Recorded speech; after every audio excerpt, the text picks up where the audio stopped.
Hey guys. How you doing, sir? Ready to go back? We're ready. Are you ready? No. We don't want to go back. Okay, let's stay. We'll all stay. I'm with you.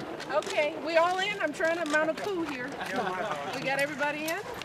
Katie, you with us? Yes. The coup, we can report, was unsuccessful. Michelle Obama actually saw her vacation cut short by a few hours as she's back at the White House right now and they are back at work. And here to kick us off for 2010 is Chris Cillizza, who writes the Fix blog at WashingtonPost.com. And he, like all of us here, is excited by even number years like few others.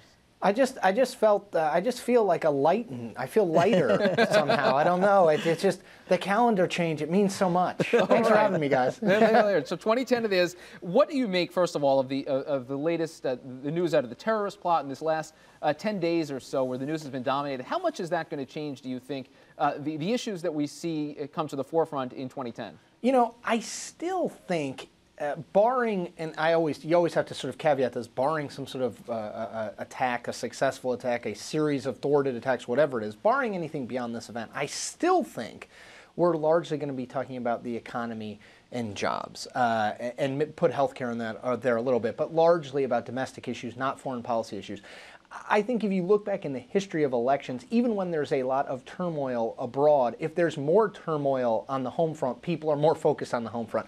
I think the shutting of the U.S. Embassy in Yemen is a big deal, but let's be frank, many people, including many people who will vote in 2010, have no idea where Yemen is. I think we always have to take a step back and say, this is a big deal within the broader foreign policy context, but from a purely political perspective, the worries about having a job, the worries about being able to pay your mortgage, the worries sort of, are your kids going to have a better life are you going to be able to provide for your kids and give them a better life? Those are things that I think are more top of the mind issues still for your average voter. So for that purely political context, sir, you wrote today that all eyes are on looking for future retirements this month on the Democratic side to really see if there are going to be sort of a wave of retirements here in assessment of the current political landscape. And yet you also wrote that right now, looking where things are right now, you don't yet see the 40 seats Republicans need to take over the majority. Is that right? Yeah, David. You know, I think January is important for Democrats because they had a bad December.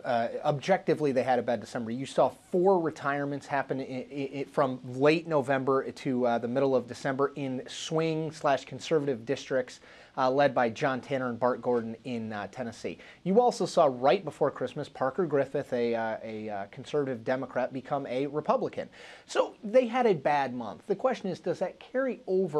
These things do have a tendency to snowball. Members start to get worried. Members of Congress at large generally are afraid of their own shadows. They start to get nervous about their own prospects. They think, well, I'm in my mid-60s. I could go and get a lucrative job on K Street. Why do I want to run in a race I may not win?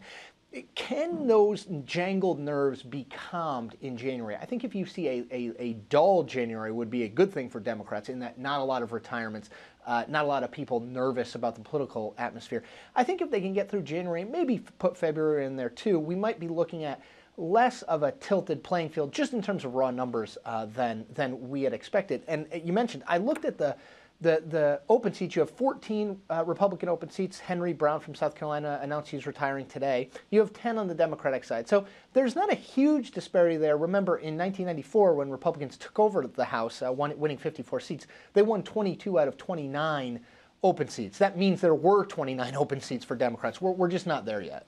How does healthcare play into this? We're going to see a big battle to define what the healthcare bill and what it isn't as soon as it's done. Do you get a sense that there are members who are watching this develop and want to see a little bit about how the politics play out around that? You know, Rick, I think the answer to that is yes. You know, I think from my political perch, the selling of the healthcare bill, either in the positive or the negative, probably matters more than what's actually in the bill.